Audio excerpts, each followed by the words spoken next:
कंगना रनावत के विवादित बयान पर किन्नर अखाड़े की आचार्य महामंडलेश्वर लक्ष्मी नारायण त्रिपाठी ने तीखी प्रतिक्रिया दी है और कहा कि कंगना रनावत का बयान देशद्रोह का बयान है।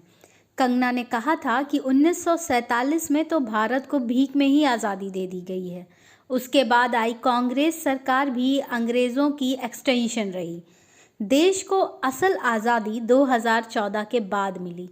इस विवादित बयान पर किन्नर अखाड़े की आचार्य महामंडलेश्वर लक्ष्मी नारायण त्रिपाठी ने कहा कि कंगना रनावत पर देशद्रोह का मुकदमा दर्ज करना चाहिए।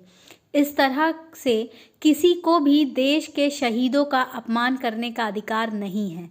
कंगना को इस बयान पर देश से माफ़ी मांगनी चाहिए। ये डेमोक्रेसी और संविधान का बहुत बड़ा अपमान है और मेरे हिसाब से कि 1947 में जो आज़ादी हमें मिली वो कितने लोगों ने अपनी आज़ादी के लिए खून बहाया है, सत्याग्रह किया और सब कुछ किया। तो हमें अपमानित शब्दों में हमारे फ्रीडम फाइटर्स को जो शहीद हुए, जिन्होंने शहादत दी है, उनके बारे में ऐसी ऊंची बात करते हुए, देखिए आप बोलिए, आप पॉलिटिकली बोलिए, आप सोशली बोलिए, आप समाज के हर एक चीज़ों को उछालिए, पर आप कोई भी आज़ादी की तुलना आज की पॉलिटिकल पार्टी के रिजीम के साथ नहीं कर सकते। सब आज बीजेपी रिजीम में है तो हमें उसका भी साधुवाद है, और उसके पहले जो अगर कांग्रेस और यूपीए सरकार रिजीम में थी तो उसका भी साधुवाद है। पर हमारी आज़ादी के साथ और उसके सम्मान में अपशब्द नहीं सुनना चाहिए। ये स्वयं में देशद्रोह की बात है। ठीक, पद्मश्री वापस लेना चाहिए इनसे सरकार? नहीं, अब मैं ये सारी बातों पे मैं नहीं जाऊंगी, पर ये उनको बात समझनी चाहिए कि ये खुद के फुटेज के लिए, खुद के नाम आगे बढ़ाए, कंट्रोवर्सी में रहने के लिए आप आज़ादी और इंडिपेंडेंस जैसी चीज़ों को आप पॉलिटिकल रंग ना दें।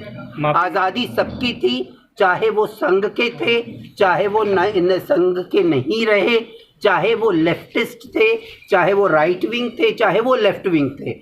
आज़ादी हमें भी, अब मैं कहूँगी कि आज़ादी 2014 के बाद हमें मिली, क्योंकि हम नालसा जजमेंट तब आया। मैं पूर्ण भारतीय तब हुई जब नालसा जजमेंट आया, तब ट्रांसजेंडरों को उनका हक मिला, पूर्ण भारतीय होने का सौभाग्य मिला। हम ऐसे नहीं कहते ना, हमारे माता पिता ने आज़ाद भारत में सांस लिया, तो हमें आज़ादी वही उसी दिन मिली 1947 में, जब असली आज़ादी हमें मिली है। माफ़ी मांगनी चाहिए कंगना को? आपको सबको माफ़ी मांगनी चाहिए जो अपशब्द आज़ादी की लड़ाई के वीर वीरांगना और हमारे भी कम्युनिटी के लोग रहे हैं। हम स्ट्रगल और सत्याग्रह और किसी के बलिदान को हम ओछा नहीं कर सकते। ठीक, धन्यवाद। धन्यवाद।